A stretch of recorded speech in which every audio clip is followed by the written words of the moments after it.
आज चाहिँ हामी अटो गियरवाला कार कसरी कुदाइन्छ भनेर सिकाउँछौँ। बस अब आउनुहोस् इन्टेरियर हेर्नुहोस् अब उता गएर आउनु बस्नु ल पछि हामी भित्र टक्क पस्ने। अब उहाँले भन्नुहुन्छ एक्सलेटर हाम्रो एबिसी जहिले छ तर यहाँ एबिसी छैन। यहाँनिर ए र बी मात्रै छ अनि यो चाहिँ उल्टो लागिरहेको होला। यो चाहिँ कोरियामा हो विदेशमा भनेको लेफ्ट राइट हाम्रो चाहिँ लेफ्ट साइडमा स्टियरिङ हुन्छ।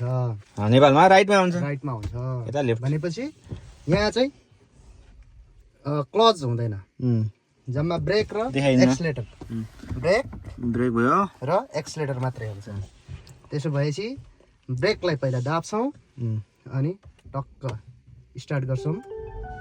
अब स्टार्ट भयो एकदम सजिलो छ। अब 1 number 2 number 3 number 4 number 5 number gear केही परेन। टक्क पार्किङमा छ अहिले। ब्याक न्युटन र ड्राइभ। अब हामी सिधै ड्राइभमा यहाँनिर पछाडि एउटा बटम छ यसलाई ब्रेक थिचेर यसरी सार्न सक्छौँ। यो सरिसके पछाडि हामी गाडी अगाडि बढाएर हिँड्न सक्छौँ। एकदमै सजिलो छ साथीहरू तर सिट बेल्ट लाउन नभुल्नु होला मैले जसरी।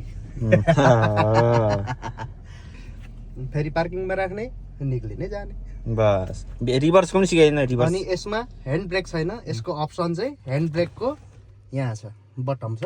बटमलाई तान्ने बटमलाई झार्ने त्यति भयो hand brake. Reverse back gear.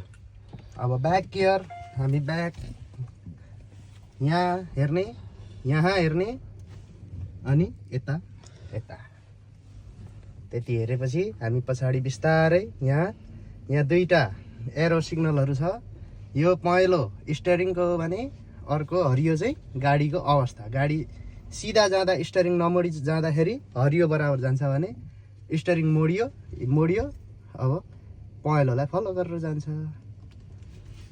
बस अटो कार एकदम सजिलो छ। तपाईहरु पनि कुदाउनुहोस् सिक्नुहोस्। धन्यवाद।